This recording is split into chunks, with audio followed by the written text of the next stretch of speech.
you definitely need a lawyer to assist you in the defense of your case when you are charged with possession of marijuana, second degree, possession of drug paraphernalia, or any other drug offense that is pending in municipal court. Under Alabama law, the maximum amount that you can be fined in a municipal court on a Class A misdemeanor, such as unlawful possession of marijuana second, is $500. You can also be sentenced up to 6 months in jail.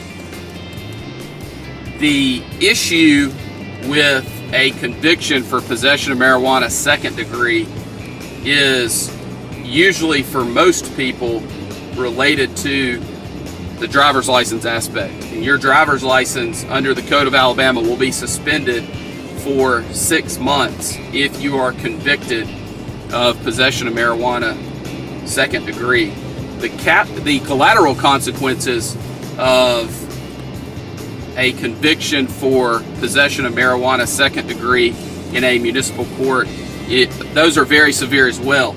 If you have a drug charge conviction, which is a conviction such as possession of marijuana second degree, the federal government will deny for a period of time your ability to obtain federal student aid to assist in your attending college.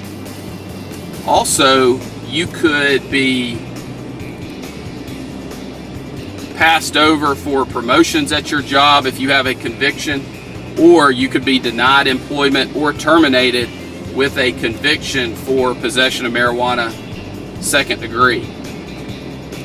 In addition, if you have a professional license, it is very, very, very important that you understand that if you are convicted of a drug offense, depending on what your board requires, you will likely be required to notify your board either immediately or on renewal that you have been convicted of a drug offense. It's very, very, very important that you do everything within your power on the front end to avoid a conviction so that you can protect your professional license.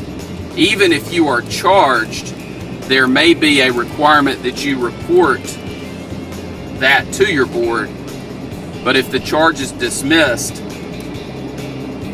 you will not suffer any of the other collateral consequences, and you may not be subject to discipline by the board that issued your license.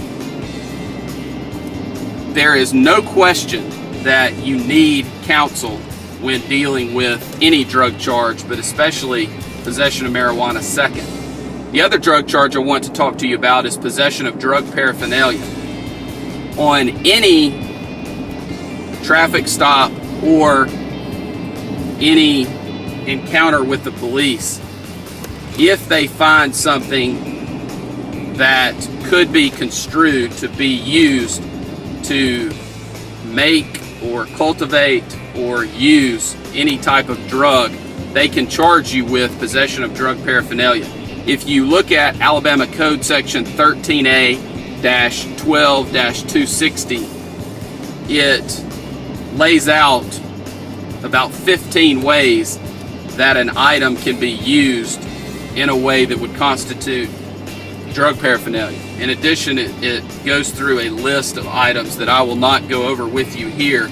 The bottom line is, if you are charged with possession of drug paraphernalia and you feel like you are wrongfully charged, or the item was in your possession not for use as drug paraphernalia, then it is something that we need to be aware of so that we can bring that up through the negotiation process in an effort to settle the case, or through the trial process. It's important for you to understand that there are multiple options on resolving drug cases that help you to avoid a conviction. That is the goal in every single drug case, is to avoid a conviction for the charged offense. It is important that you have competent legal counsel who has handled thousands of Alabama criminal cases and who has the experience and the knowledge necessary to get you the best result possible on your case. We are members of the Alabama Criminal Defense Lawyers Association, the National Association of Criminal Defense Lawyers. I am also a member of the Texas Criminal Defense Lawyers Association. And those things are important because we are able to stay in touch with other lawyers around the country and also read and review publications about drug offenses and the defenses available. It's just very important that you have somebody who is knowledgeable and experienced in all aspects of the case, including the collateral consequences issue.